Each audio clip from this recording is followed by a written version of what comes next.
going to be recording. There you go. Recording in progress. So let's get started. This too. All right. Hopefully everyone can see this. This is our intro slide, Advocacy Day Training 2023. Again, thank you so much for joining us. This is our second training. We did have a training on May 3rd. And for anyone who wasn't able to attend that, we're happy to have you join us again, or for those who did join it, welcome back. We appreciate your time. So I'm Lisa Schlager, and I'm the Vice President of Public Policy. My primary role with FORCE is overseeing our advocacy efforts. Historically, that has mostly been federal, although we are now definitely moving into the state advocacy arena as well. And I'm joined by my colleague, Lisa Peabody, and I will let her take it from here and introduce herself. Hi, everyone. It's really great to see you tonight. Thank you for joining us. So I'm the other Lisa. Yeah, we're both named Lisa. And I work with our volunteers who are interested in public policy and help train them and guide them and then deploy them when we need them at the federal level or the state level. And we'll go ahead and get started talking a little bit about our agenda. So, we just did our introductions, and we'll talk a little bit about FORCE, just reminding you about FORCE's goals and what we do at FORCE. And then what is our goal at Advocacy Day, and what's the point and purpose of our Advocacy Day? As part of that day, you'll be asking your members of Congress for a specific bill, for support for a specific bill, and we call those the legislative asks. We'll talk through your Advocacy Day platform and the portal that you'll use to get your schedule, get information, and coordinate with the others in your meetings. And then finally, just some tips on the best way to hold a virtual meeting. Next slide. Just as a quick housekeeping reminder, if you aren't muted, please mute yourself. You can see that in the bottom left-hand corner and just click that mute unless you're speaking. We already started in the chat, but at the bottom, you can click on the chat and everything, the messages will go to everyone, and I'll just, welcome you again so that you can see the chat. And usually there's a little bubble too that shows you that there's a message. And we'll be having questions throughout the this presentation, and you'll put those just to everyone in the chat, and we'll address them mostly at the end, but some that are specifically related to the topic at hand. So I'm going to, between Lisa and I, will keep track of them and make sure that your questions get answered at the right point in this presentation. And finally, to get your schedules, you'll be using this platform through a company we use called Advocacy Associates, and you're going to be getting an email from them tonight after this training. We just wanted to make sure everybody was trained before we sent it, and that's your portal to everything you need. As I said, your schedule, your handouts, your all kinds of materials. And if you don't see it right away in your inbox, please check your spam box, your spam folder, and add it. If you can right click on it, you can usually add it so that other emails that come in from Advocacy Associates will go to your inbox. Okay, great. So I was just kind of giving you a preview of what's in the platform or the portal. It'll have your meeting schedule and a place where you can click and learn a little bit about your lawmaker. It has a bio on them. What's their likes? What's their previous? What did they work on before they were lawmakers? Also, if they are a sponsor of the bill, which means that they have publicly declared that they are going to support the bill. In fact, they publicly put it into the Library of Congress, which is kind of neat that you can see who's supporting and sponsoring a bill. It has the information of your other advocates that are going to be in your meetings, a sample meeting, so a script of what help you with what you can say, just give you some guidelines and talking points about the hereditary cancer community and about the issues that you're going to be sharing with your lawmakers. There's specific handouts about each of the 3 asks, the 3 pieces of legislation that you're going to be talking to your lawmakers about, and then some follow-up resources just specifically regarding the Hereditary Cancer Act, and you'll see those. And finally, after your meeting, you'll want to send a very nice thank you for them to have given you some time for that meeting. And you can send that thank you directly through the portal, really super, super easy, so you don't have to start a new email. And the last is a social media posts, where you'll also find sample suggested posts that you can tag your member and thank them for the meeting. And here's our just next step on the agenda, a little bit about FORCE, just as a reminder that FORCE improves the lives of the millions of individuals and families that face hereditary cancer. And we are focused on people with all the variety of genetic cancer mutations that are out there, including these and others that are in the community. So FORCE supports the hereditary community, cancer community in 4 different ways. We call them our pillars. In one way, we support through peer navigation, where you can speak directly to an individual, or through a group support meeting. We do a great job on our website of educating you about cancer, about hereditary cancer, about mutations, about your risk, about where to find more information. It's just loaded with everything you could ever want to know about your cancer. Although we don't specifically fund research projects, we are engaged in research, and we trained advocates to represent the patient voice within a trial or research project. So the researcher is thinking about not only their research, but what the patient wants as part of that research.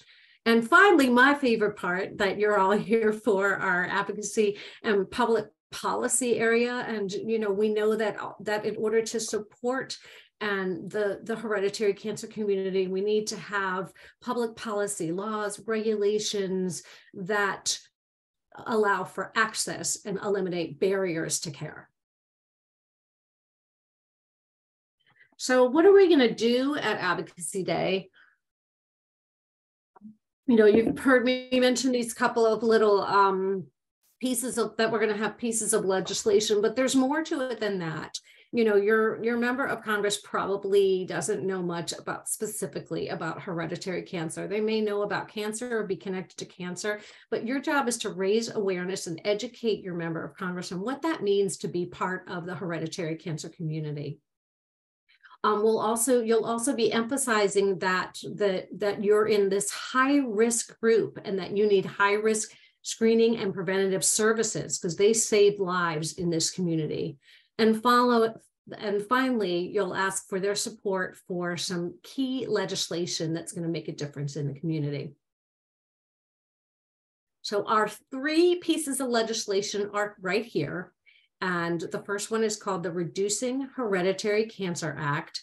You might notice some numbers following it. HR stands for House of Representatives, because every bill that's introduced, and introduced means it's shared with the congressional community and it's public now, is given a bill number. So in the House of Representatives, it's Bill 1526. And in the Senate, they call that the companion bill. It's Senate 765. And for this particular bill, they're exactly the same. They aren't always exactly the same, but they're exactly the same.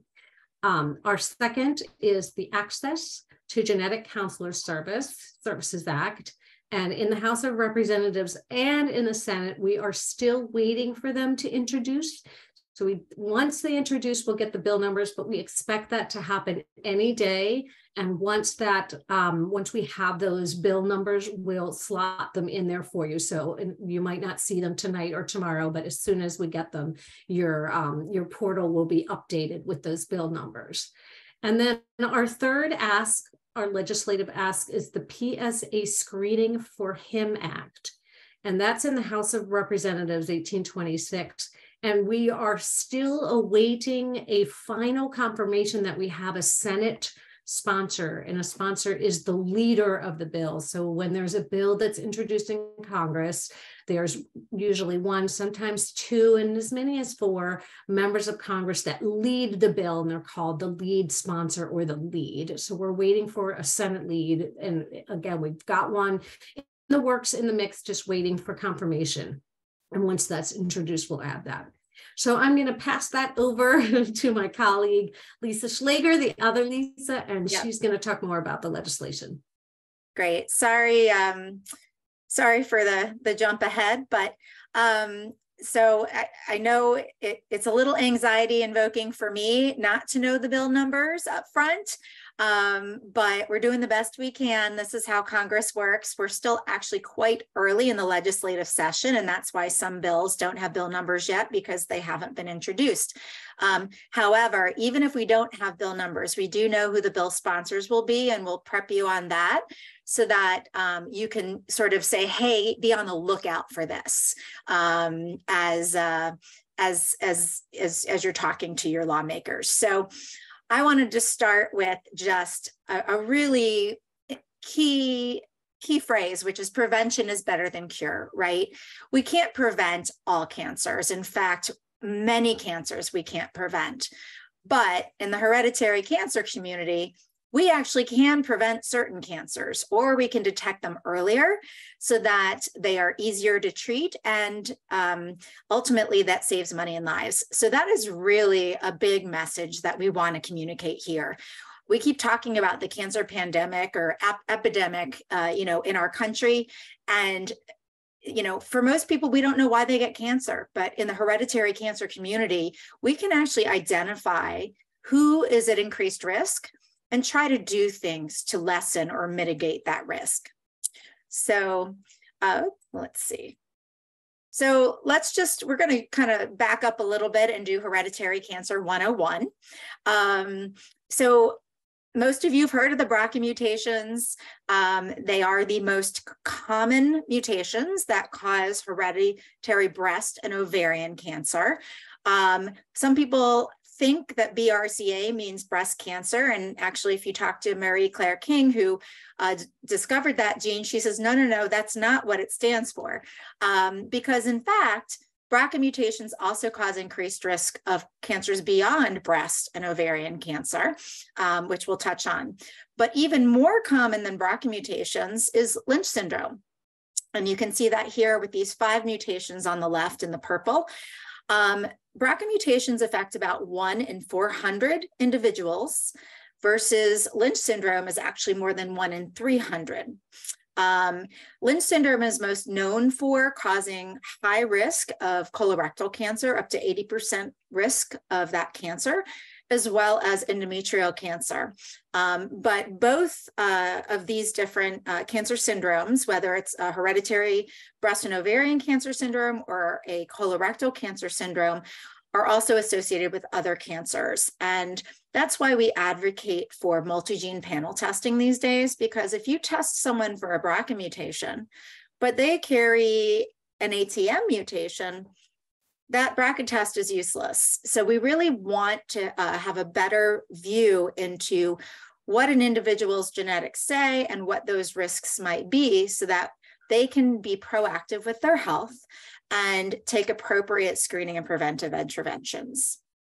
So this is a list of some of the cancers that are associated with hereditary cancer mutations. And you can see a lot of different mutations are associated with breast cancer, colon, endometrial, prostate cancer down here. Numerous mutations associated with prostate cancer. One of our bills is going to focus on that. So this is a great piece of information. You will have access to this slide deck, and nobody expects you to memorize it, but it's good for reference. If somebody says, well, you're in a meeting and they say, well, my boss's brother had pancreatic cancer, and somebody else had this, and what mutations might be associated with that.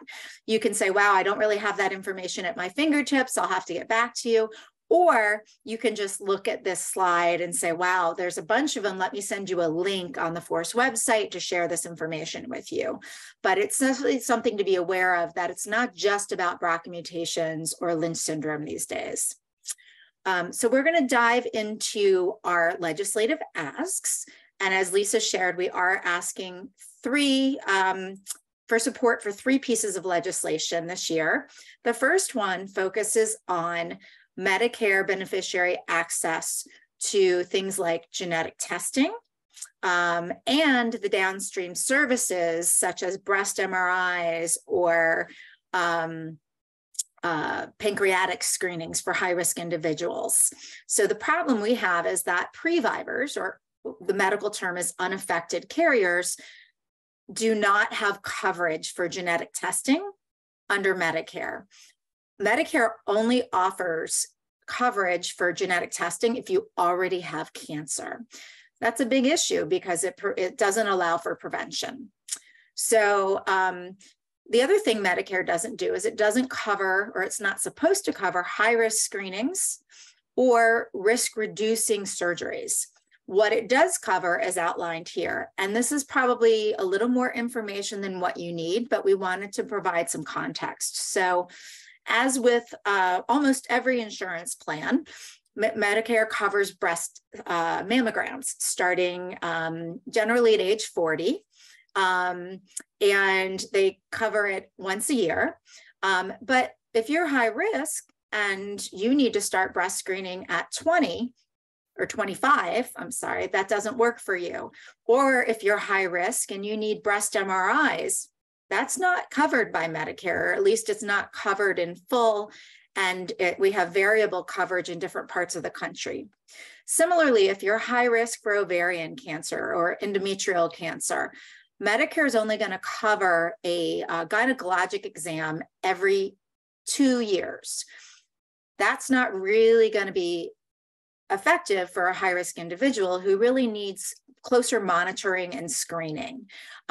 So I'm just showing you, these are services that are generally needed by the average risk community.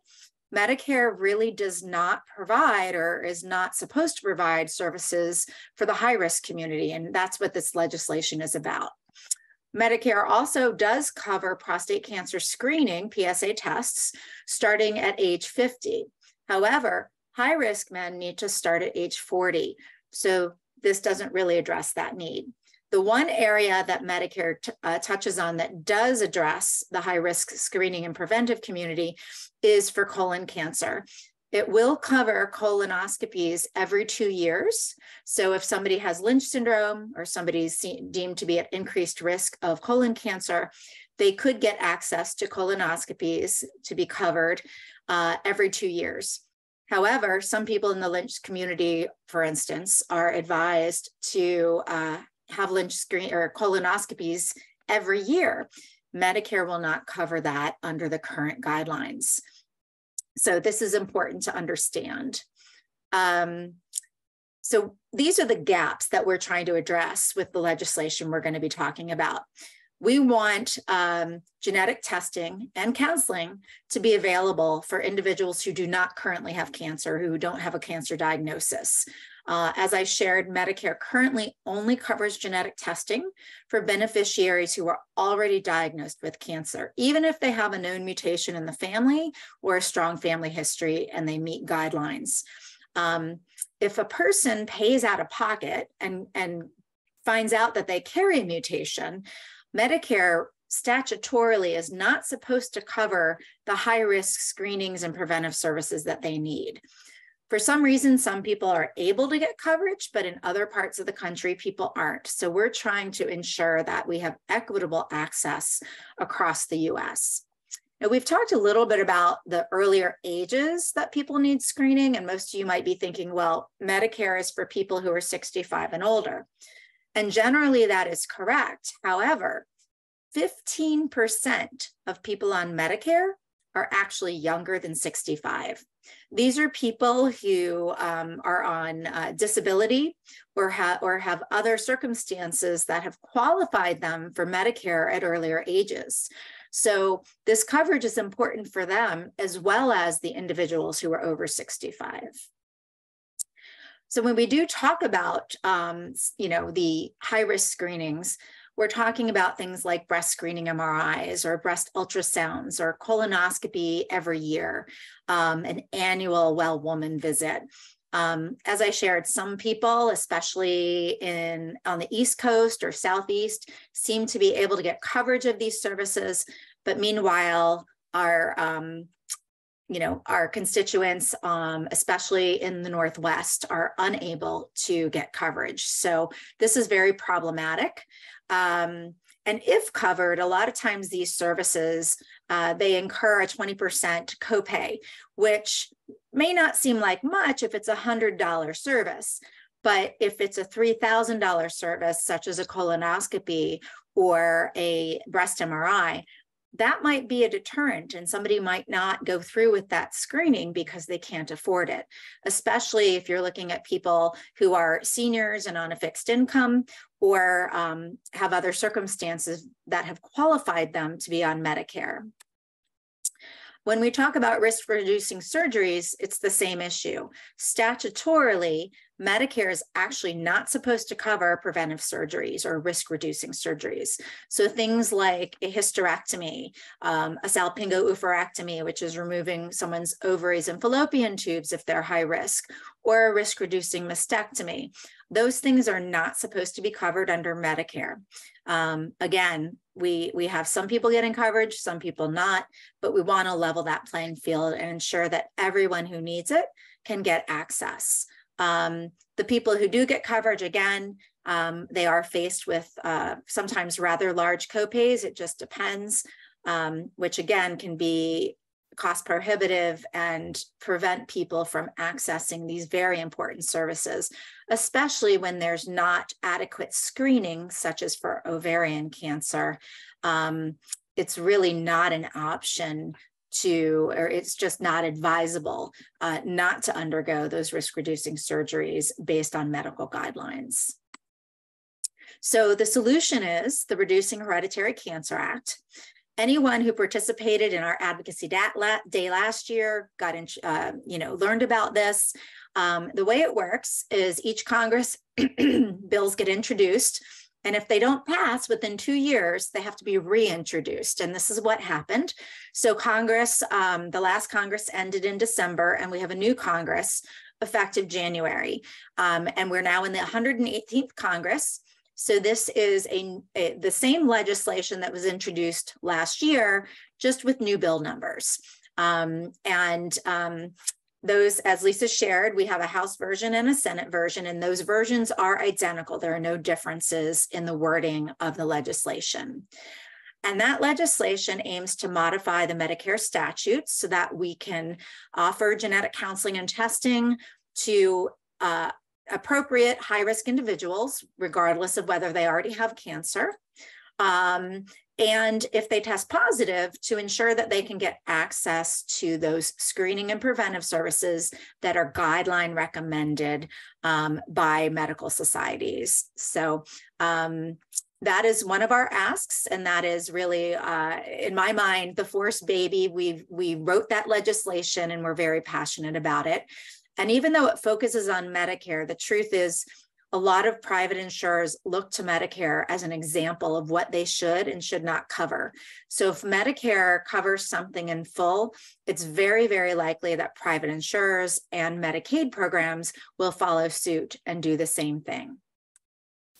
So our next piece of legislation focuses again on Medicare and the fact that Medicare beneficiaries currently do not have broad access to genetic counseling services because genetic counselors are not recognized healthcare providers under Medicare. Basically, the way it stands right now, genetic counselors must work with a medical doctor, such as an oncologist or some other MD in order for them to provide their services and to get reimbursed under Medicare. And we want to change that. No other type of insurance requires that. And it actually hinders access to these expert medical professionals. So genetic counselors are very valuable. They go through very extensive training and often have more knowledge around genetics than many doctors do. They really are a team member when it comes to cancer risk or other types of disease risk analysis. They can explain the pros and cons of genetic testing, what the implications might be. They can explain who else in the family might get tested. They can also share information about what would the recommended screenings and preventive options be, or whether or not, there are laws to prevent discrimination against you if you do test positive. So they really are a valuable member of a medical team when it comes to identifying individuals that are at increased risk of disease. So we feel that they should be licensed and approved as providers under Medicare as they are under private insurance. National medical guidelines also recommend genetic counseling for anyone considering genetic testing, and that includes anyone diagnosed with pancreatic cancer, ovarian cancer, men with metastatic or intraductal prostate cancer, as well as individuals who have certain family histories of cancer, sort of a combination of relatives. So we firmly believe that genetic counselors are an integral part of a team.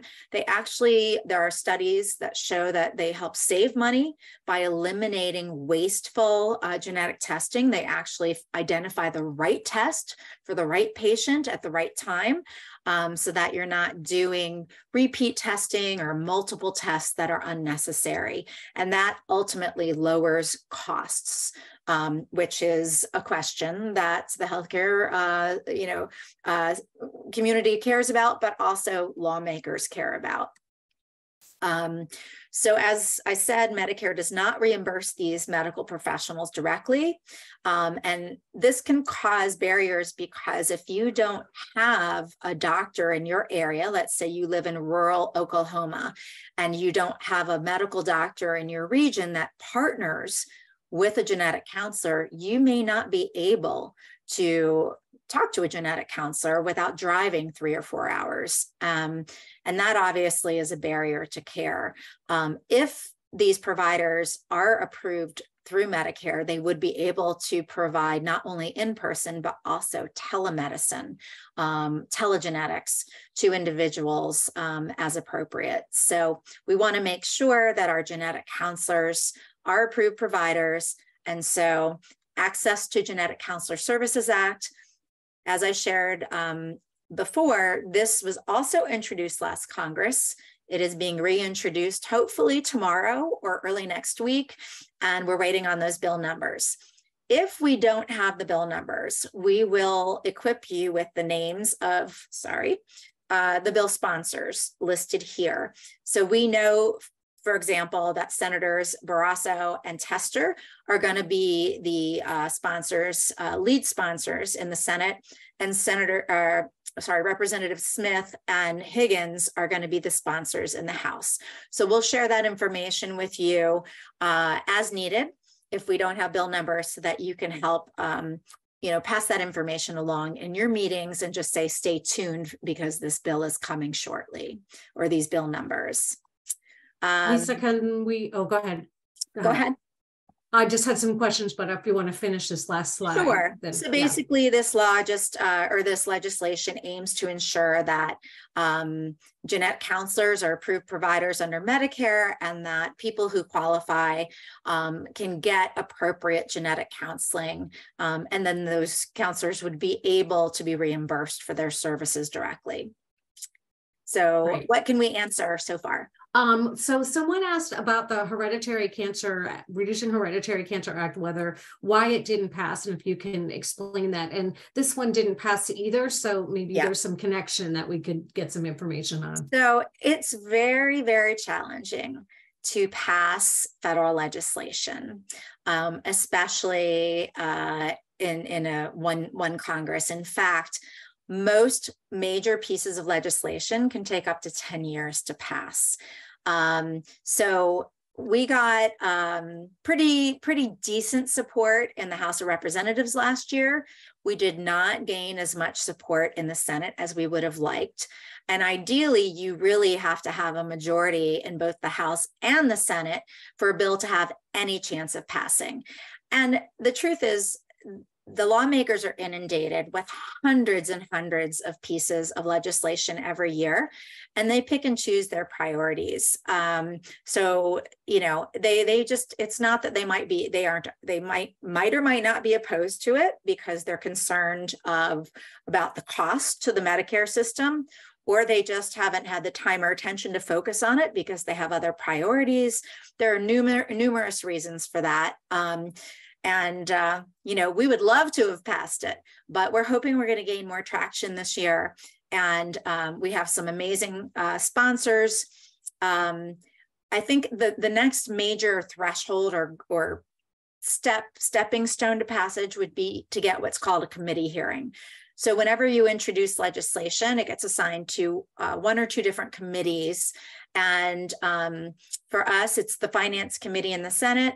And in the House, it's the HELP, which is the Health Committee, as well as the Energy and Commerce Committee. And getting a hearing granted in one of those committees is a really big deal because it gives us a platform to really explain why this legislation is important, and with really sort of the key players in getting this legislation to move forward. So that is our primary goal at this point. We're very hopeful. And at some point, we will be specifically targeting individuals in those committees. Right now, our goal is to gather support again from the broader chamber. Just to give you an example, last Congress, we had reached probably about 60 Congress members in the House supporting. This year we have fewer because they haven't signed back on. They're just distracted. So even though they supported it last Congress, they just haven't had somebody reach out to them and say, hey, you need to sign on to this, or you need to, you know, co-sponsor this. So that's part of what these advocacy days do. So good question. Thank you for asking. Anything else related to that? Sure. So someone mentioned that nurse practitioners and physician assistants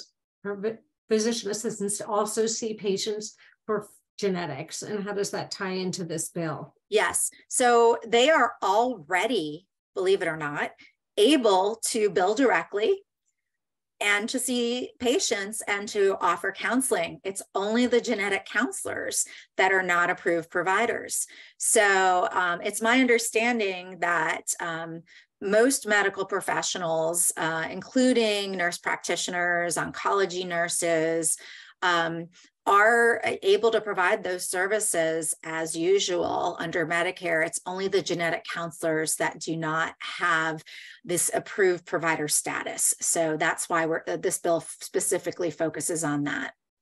Okay, and then the last question was just a quick one, was that is it possible, I thought it was important, is it possible to have more than one mutation? You talked about genetic mutations. It absolutely is possible to have more than one mutation. While it's generally, I wouldn't say it's common, there are people who have, for instance, a BRCA mutation and Lynch syndrome, or a BRCA mutation and an ATM mutation. So typically they will not test you for that unless you have a strong history of cancer on both sides of the family. And if the additional mutation would change what they're doing for you. So for instance, an ATM mutation has the similar risk to a BRCA mutation, except those risks are even less. So it may not make sense to do additional testing if you have a BRCA mutation and to identify an ATM mutation. However, these days, almost everybody who's getting tested is having the multi-gene panel tests. The only issue would be is if you had genetic testing in the past and either you didn't test positive for a mutation, but you have strong family history, or you tested positive for one mutation, but there are other cancers in the family that don't really make sense with that one mutation. Sometimes it's advisable to go back and explore additional broader cancer panel testing to determine if there's another mutation that's, to take into consideration. Okay, we're going to move through our next piece of legislation, and then we'll kind of still take some more questions. So for our third ask, this one specifically focuses on screening for prostate cancer. And we're not just singling out prostate cancer because screening for all of the cancers is important. It just so happens that this bill has been introduced, and we think it's important because there's so much focus on women when it comes to hereditary cancer. And forgive me for using terms men and women. We are very open and accepting of gender differences, but these are the terms that are used in healthcare and in legislation. So we have to use those terms when we talk to lawmakers. So I hope we're not offending anyone, but we appreciate your understanding. As I was sharing, we want to raise awareness about prostate cancer and how that is actually a big cancer in the hereditary cancer umbrella. The issue we have currently is that men who are at increased risk of prostate cancer are and oftentimes struggling to get coverage for PSA testing, which is guideline recommended starting at age 40 for anyone who's considered increased risk of prostate cancer. Historically, men are a little more hesitant to get healthcare. And so if there is a cost barrier, that obviously is going to be a factor in lower uptake of these important services. So we're partnering with our prostate cancer nonprofit partners on this legislation that would basically fill this gap. So currently, prostate cancer screenings are not actually covered at 100% under the Affordable Care Act. And if they are, they're typically not covered until the age of 50. So if you're high risk, 40 is the magic number. And we know that even a small cost can be a barrier for some people.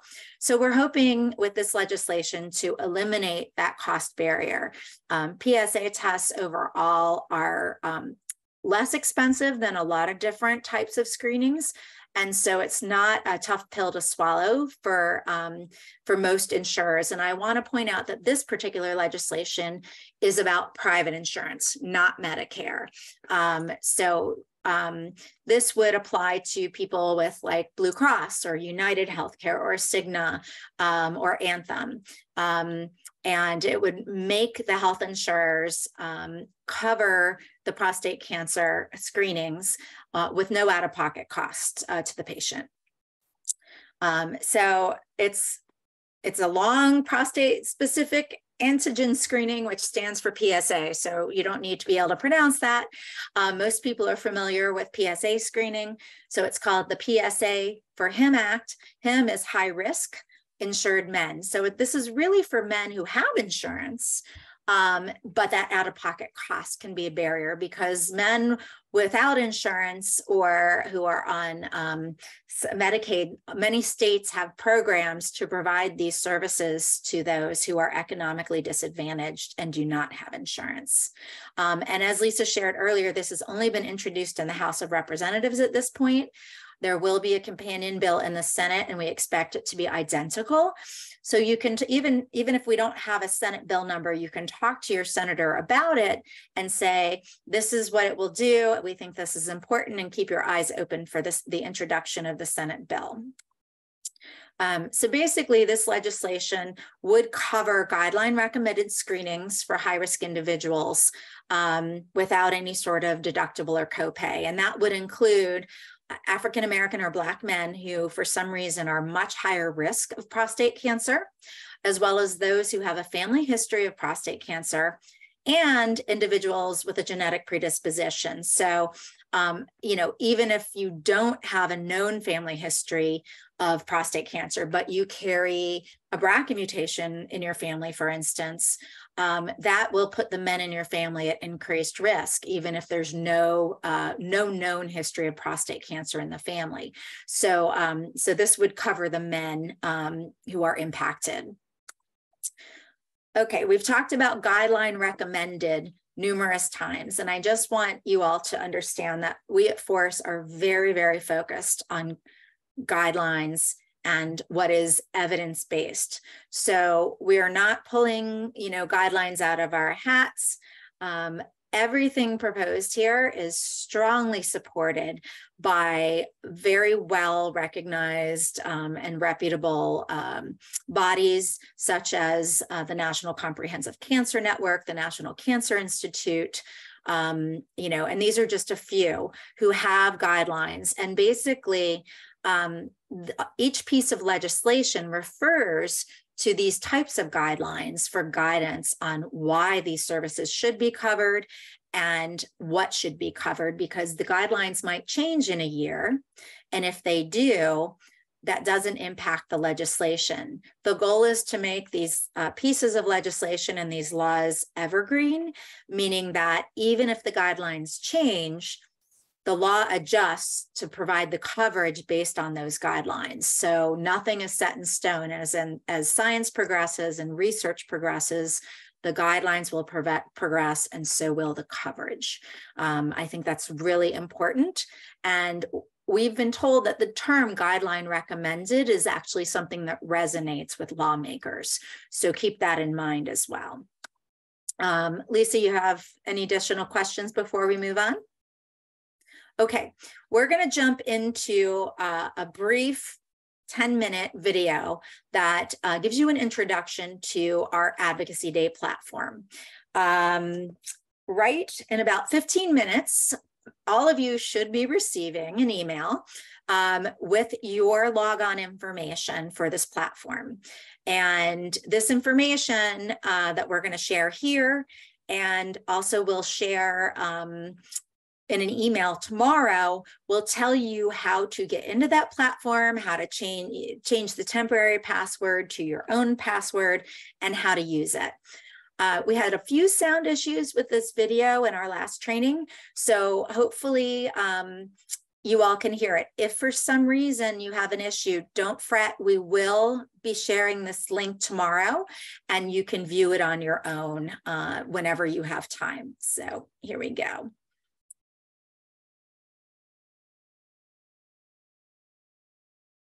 The thing that's different about a Vrbo vacation home? Seeking scholars. We're trying to skip the commercials. Sorry, guys. Let's try that again. We're watching a bird hatch, not what we wanted. There we go. Hello. Welcome to the Advocacy Associates Share your screen, Lisa. Logistics overview. Got it. This short video will walk you through how to access your online portal and navigate its various features for your virtual Hill Day.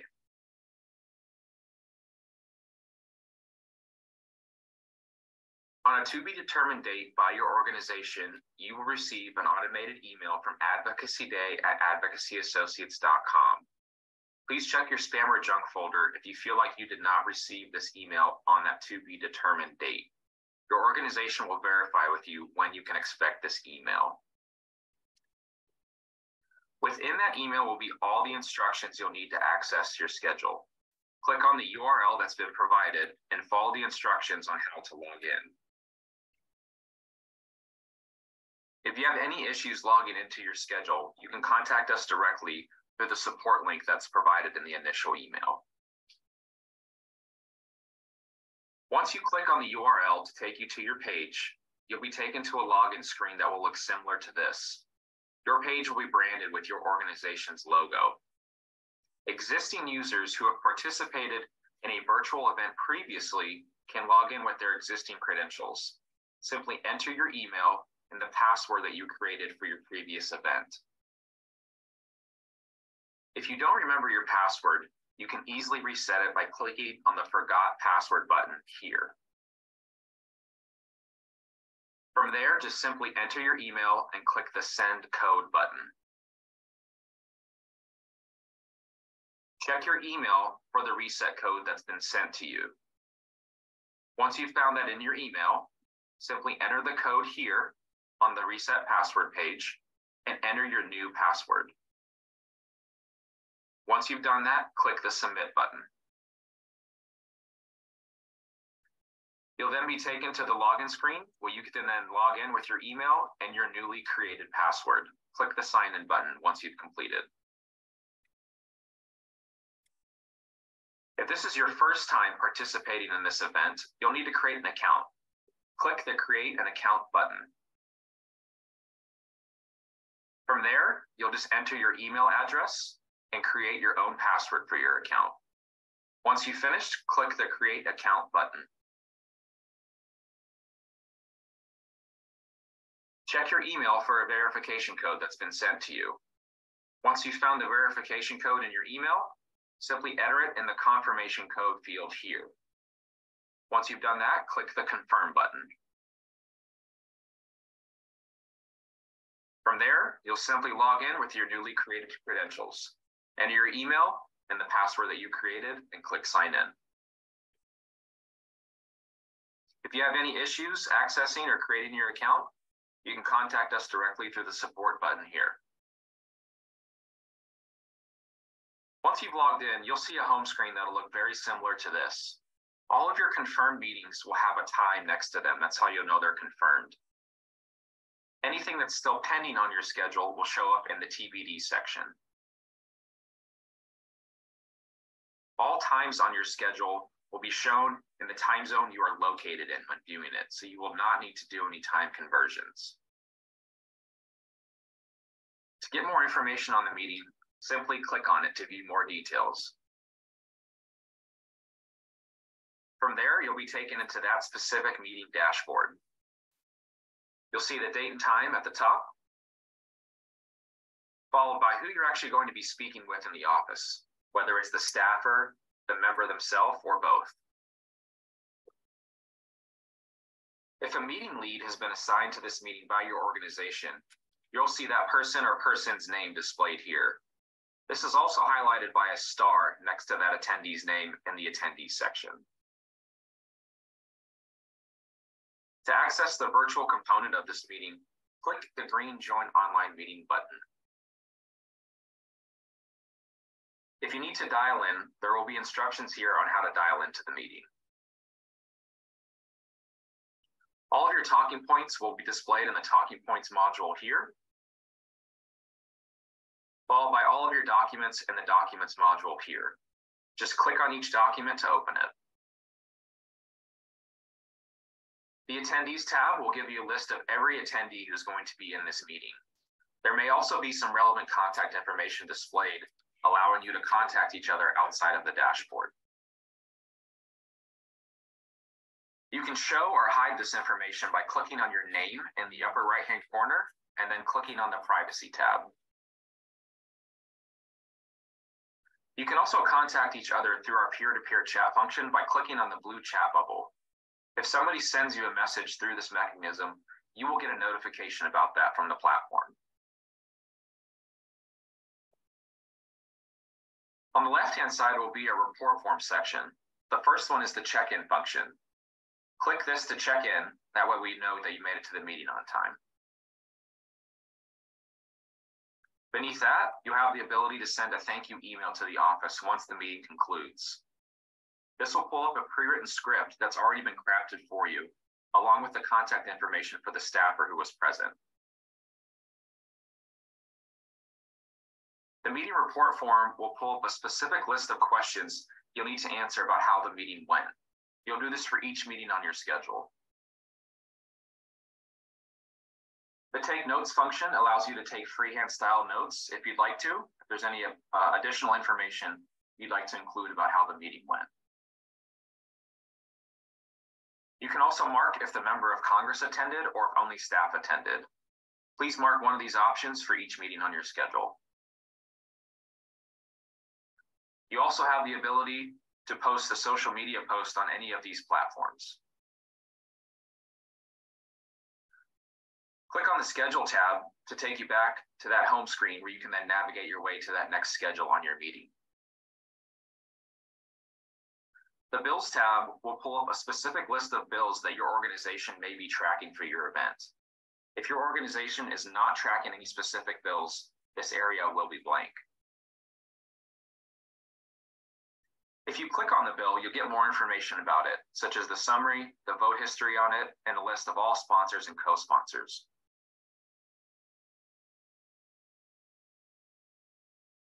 If your organization has an overall event feedback survey, this will be displayed. Click on that to access the survey. If your organization does not have an overall event feedback survey, this will be blank. The Legislators tab will give you bios for every member on your schedule. By clicking on their name, you'll access more information about them, such as their basic bio profile, a Bills tab, which is just another way to access the same bill information, a News tab, which will pull any relevant news articles, and Committees tab, which will display all the committee assignments that they serve on. If you have any scheduling or technical related issues at all, click the Support tab. This allows you to contact our team directly. There also will be a phone number listed here for any time-sensitive issues. Just a couple reminders here before your event. Again, check your spam or junk folder to make sure you didn't miss that email from us. Again, our domain is @advocacyassociates.com if you'd like to search for it. We're asking everybody to call or get into their meeting via video 10 minutes prior to the start time on your schedule. This will allow you to do some prep with your group and really get any technical glitches out of the way. That way the meeting can start right on time. All times are going to be shown in the time zone you are located in when viewing it. So again, you will not need to do any time conversions. You're going to get a reminder email 1 hour prior to each meeting from our system. This will also include the URL to your dashboard, which will make it really easy to get in and out of your portal throughout the course of the event. If the office doesn't join the meeting within 10 minutes, please let us know. Again, there will be a help number in the support tab to call if there is a time-sensitive issue like that. But please give the office 10 minutes buffer time to join. These meetings may go anywhere from 15 to 30 minutes, so just have your talking points prepared accordingly. Any changes to your schedule the day of the event is going to come through over email, so just make sure you're keeping a close eye on that throughout the course of the day. Make sure you're in an area of good Wi-Fi connection, as again, most, if not all of your meetings will have a video component to them. Please mute your microphone whenever you're not speaking, and just to make sure you have an appropriate background. And what we mean by that is nothing super politically charged, as you'll be speaking with both Republicans and Democrats throughout the course of the day. Thank you, and that concludes this presentation. Okay, I'm going to switch back now to. This is Dave, head of marketing. We don't want to hear about Dave, do we? We're going to switch back to our presentation. I guess we have to go here. And I will quickly get back to where we were. Okay. Great. So before we move forward, I want to just touch on a few things. Actually, hold on a second.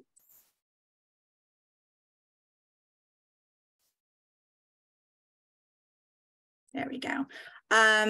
He did talk about the length of the meetings. So currently all of our meetings are via Zoom, and they are all scheduled for 30 minutes. Every meeting should have between 2 and 6 advocates in the meeting. And we've done our best to pair you up with people who complement you. So if you're a healthcare provider, for instance, we've paired you up with a pre-vivor and a survivor, and maybe an industry representative or a partner organization representative, because we think each of you has an important perspective on the needs of the community, and it gives you the opportunity to balance each other out. He also talked about getting online a few minutes before, but we've provided the scripts for you. And the script, we've already suggested sort of breaking it up based on 4 speakers or 4 attendees. But you can go in, that script will be available through the portal, and you can say, hey guys, let's connect ahead of time, because everybody in that meeting is, their information is available to you. So you can email each other or get on a quick Zoom call yourselves and say, how about you talk about this, I'll handle that. You know, you can do this section, I'll do that section. So we are hoping that you will just spend a few minutes coordinating with your fellow meeting attendees, so that you're organized and you can keep, keep within your time limit when you're in those meetings.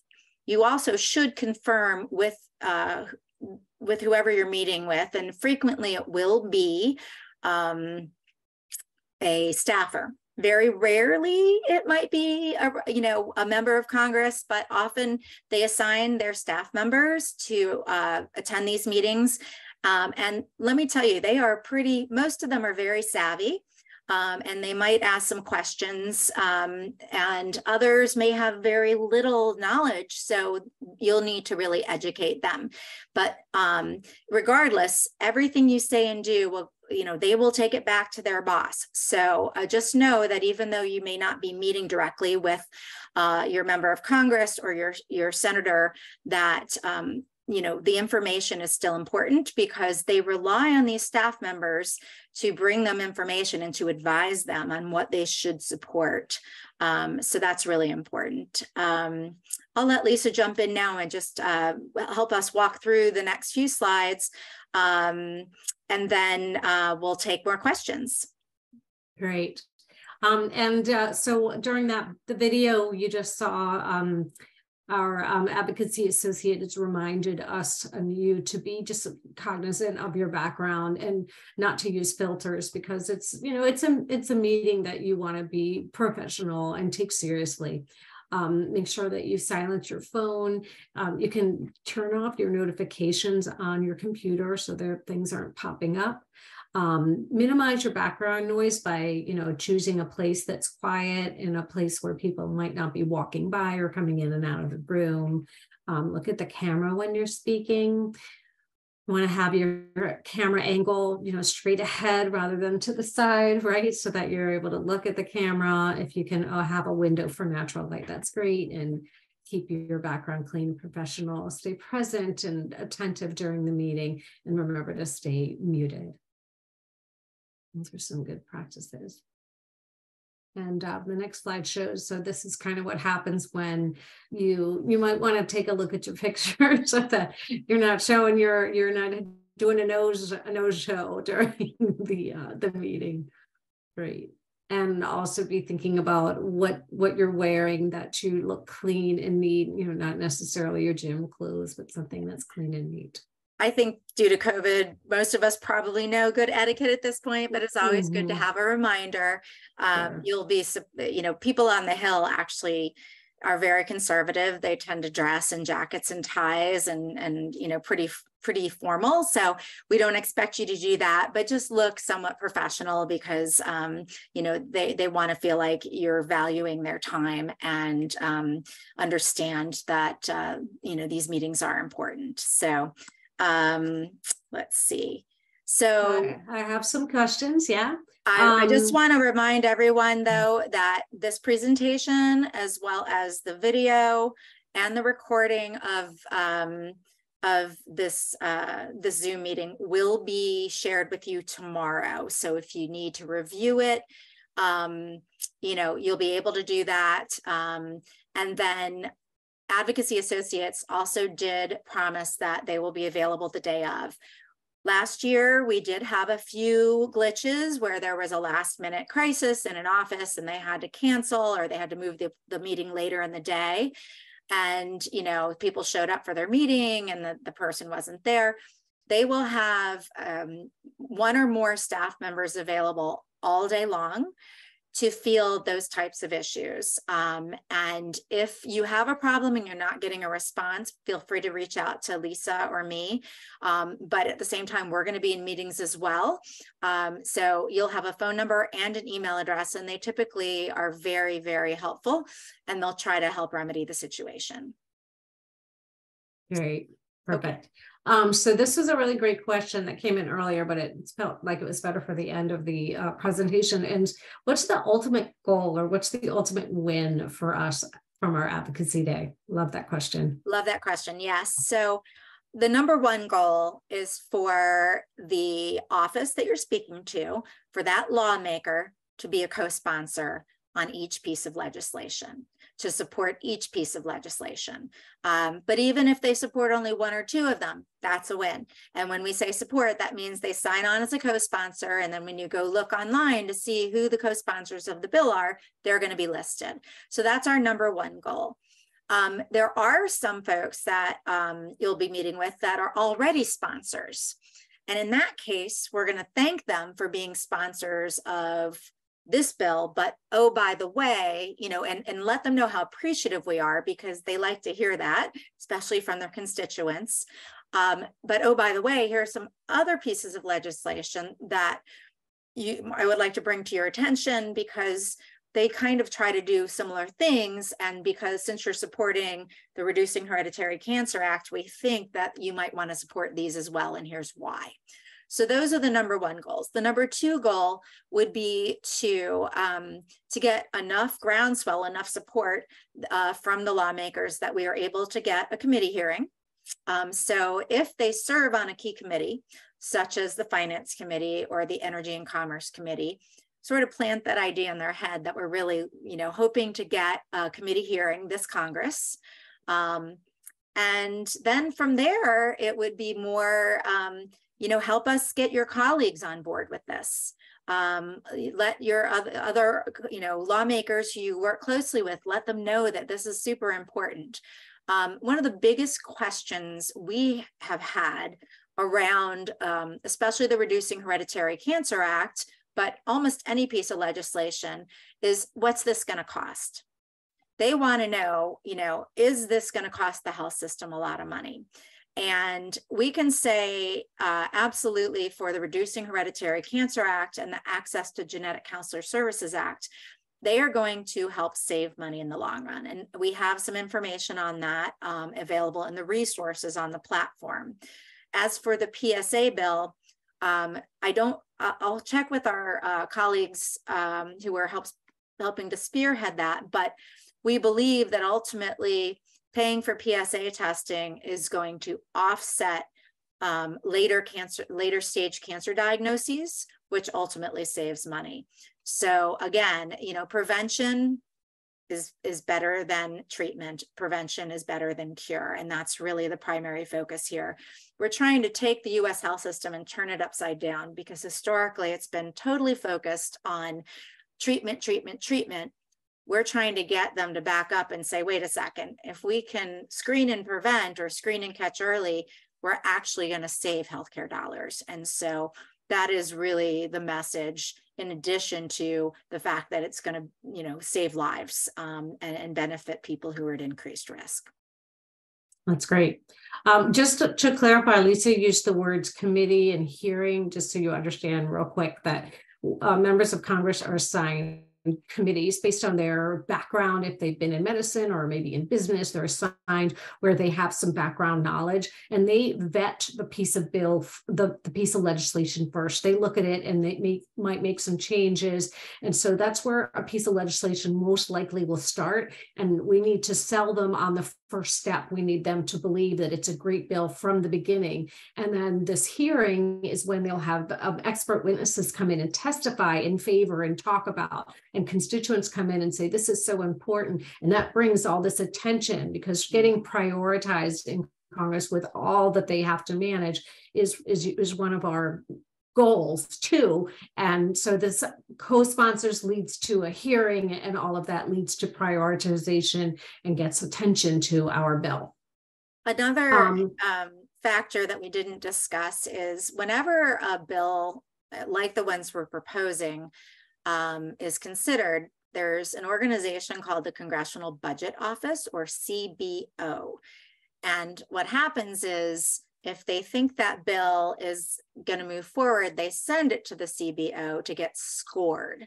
And scoring means they look at how much that legislation, if they put that into place and it becomes law, how much that legislation would ultimately cost the system. Unfortunately, CBO doesn't really look at what savings it might also cause. So we have actually done a cost analysis for the Reducing Hereditary Cancer Act.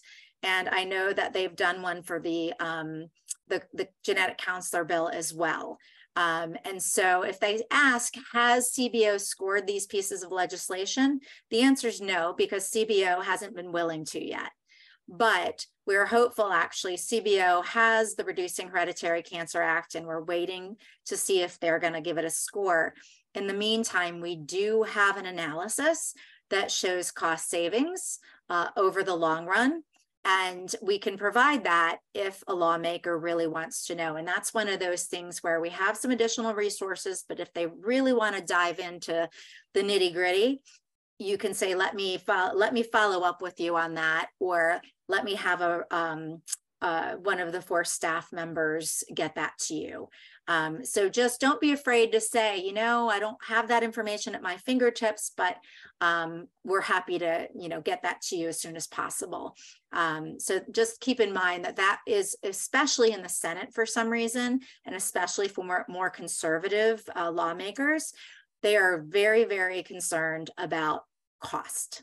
And you know, how, you know, we're talking about the viability of Medicare, for instance, long term. They don't want to tax the Medicare system anymore. They want to actually make sure it's viable. And we think that these pieces of legislation will help in the long run. So I see we have more questions, Lisa. So yeah, and that you answered someone who said, what's one of the biggest reasons, or what is the biggest reasons that they might not want to support this bill, and right. You just answered it. It comes down to money. Dollars. Yeah. There's only so much money to keep our federal programs going, and if something's going to cost more money, then a lot of lawmakers, even though they might think it's a good idea, are going to say, gosh, we just can't, doesn't make sense for us to do that. So that's tough. And so that's why we've sort of proactively tried to demonstrate that there will be cost savings and that this makes sense. And how do you respond to a lawmaker who says, well, this costs too much money? Ultimately, you can mention that, but it saves lives, first of all. Yeah. And that we're actually, we looked at things like how much it costs, for instance, to do screening or risk reducing surgery versus an advanced stage cancer.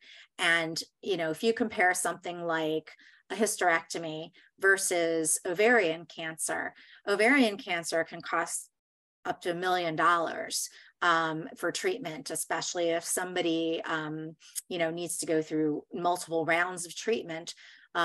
Versus a hysterectomy might be $20,000.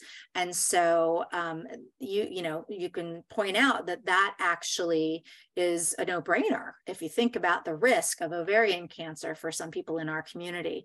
Similarly, if you do more intensive breast screening and you can find cancers earlier, or colon screening, for instance, you can actually prevent those cancers. That's saving millions and millions of dollars, potentially billions of dollars down the road for people who are high risk. And ultimately that makes sense because, you know, you're saving the health system money on cancer treatment through prevention and early detection. Great. Here's some logistical questions about our portal. One, should you add your credentials behind your name? Is there opportunity to do that? It's a good question. I think there is a way to edit your personal information.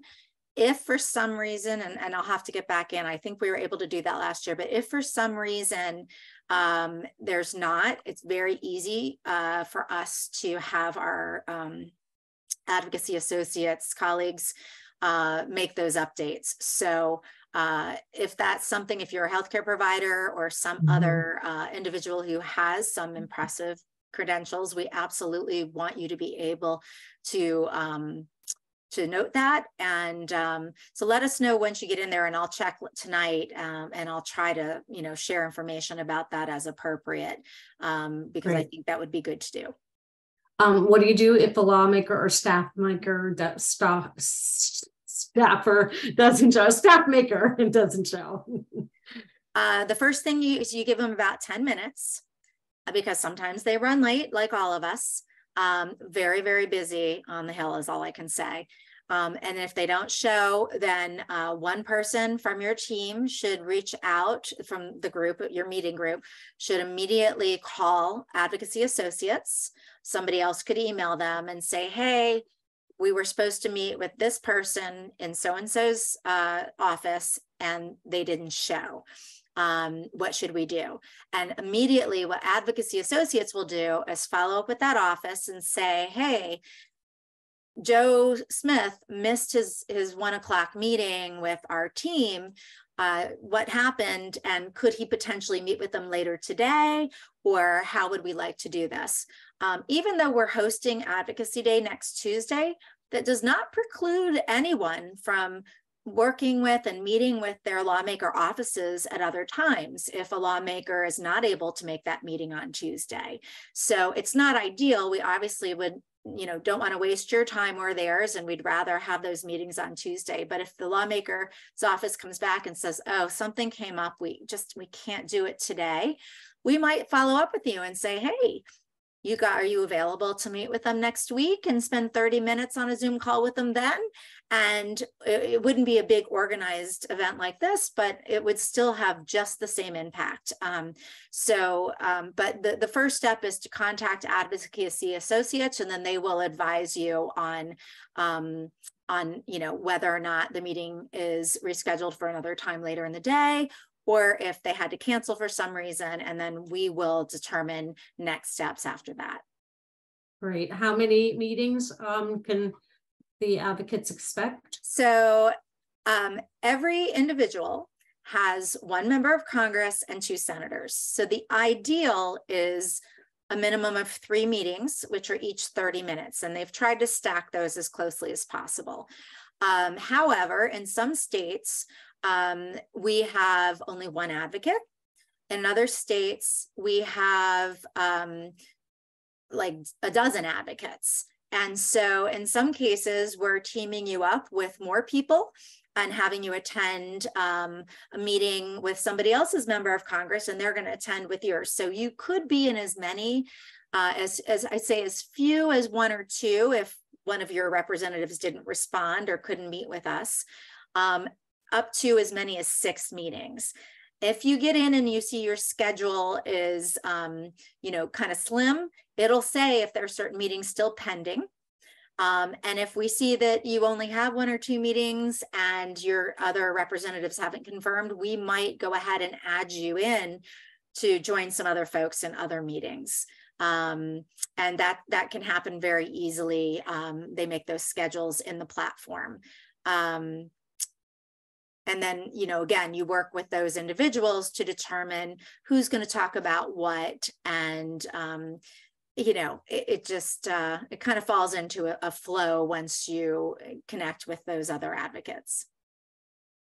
So this is a question. So when when the staffer is looking out at the participants, do they see the participant screen, or what do they see? Yes. And should we be sharing information that you sent us, that Force sent advocates with the lawmakers? Great questions. So first and foremost, we have a handout. It's called a leave behind for each piece of legislation.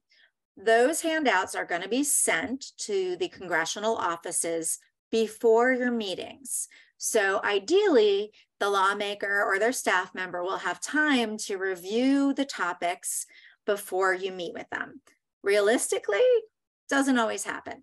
So you might say, did you have an opportunity to look at the handouts that were sent to you in advance of our meetings? And if they say, yeah, but I didn't really read through them, or no, I didn't, you go through the script or, review, and then when you follow up with them, you can say, and oh, by the way, here's a copy of these handouts for your review again, even though they were already sent.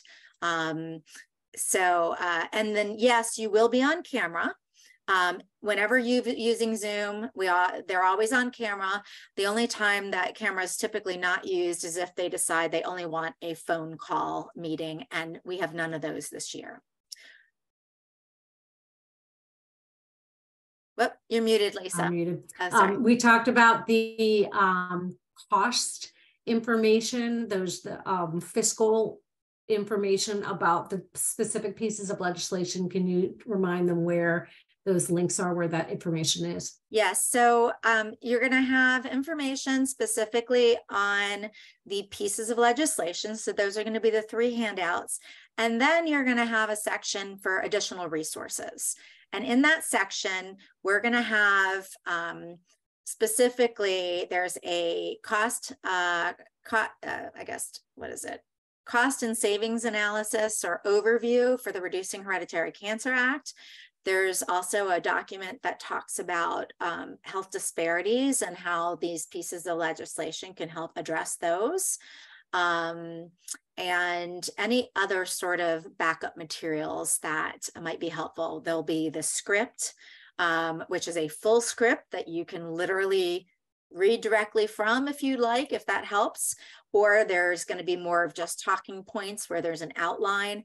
So once you familiarize yourself with those materials, and then during and after the meeting, if you feel that there were questions that one of those documents or more might help address, you can download those documents and attach them to the email, or you can shoot us an email and say, hey, they had these questions that I wasn't able to answer. Can you follow up with them? And part of that is also going to be integrated into the surveys that are in the platform, where we ask you, is there anything, did they need any information that we should follow up on, or how did your meeting go? So there'll be multiple opportunities to follow up with them and provide additional information or resources should they need it. And typically they do, just because, again, they're so busy, they don't necessarily focus on things until it's right in front of them. All right. Wow.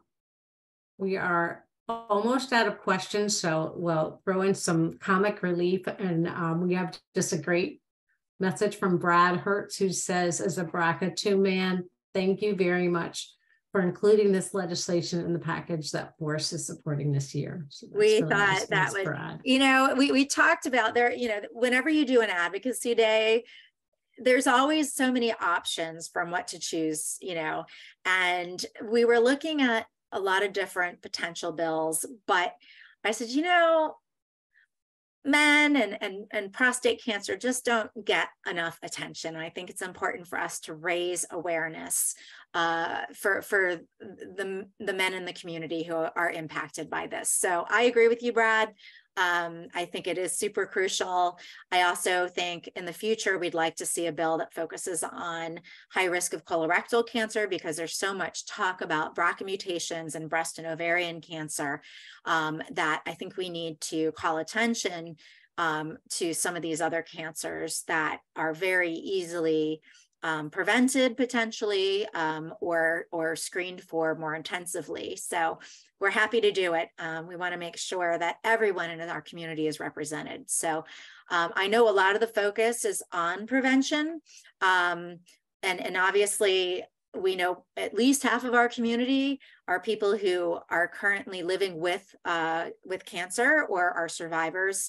And we don't want to dismiss that. We know genetic counselors have value regardless of whether you have cancer or not. And we are looking to work on bills that actually address better access to certain treatments, such as oral chemotherapy and other things. Unfortunately, there just weren't any that were introduced in time for this advocacy day. So we'll definitely be looking at that for future efforts.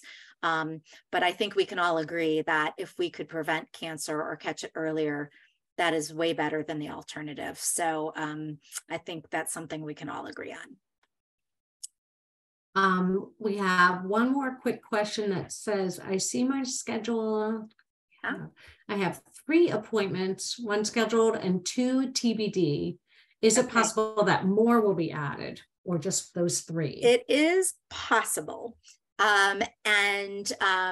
Especially if those TBDs don't get confirmed, we may try to add you into some other meetings, unless you don't want to be. But I kind of feel like if you wanted to participate in Advocacy Day, you probably wanted to have more than 1 meeting. So we're going to try to engage you and get you to have the opportunity to participate as much as possible and to share your perspectives. So I'm constantly reviewing, we're constantly reviewing, okay, who's only got 1 confirmed meeting? Who's only got 2 confirmed meetings? Who's in a meeting by themselves? And trying to make sure that we're reconfiguring things so that we have the optimal situation. So just keep checking your schedule. I would say we're not going to change anything after Monday, but definitely tomorrow and Monday day, there could be some slight changes.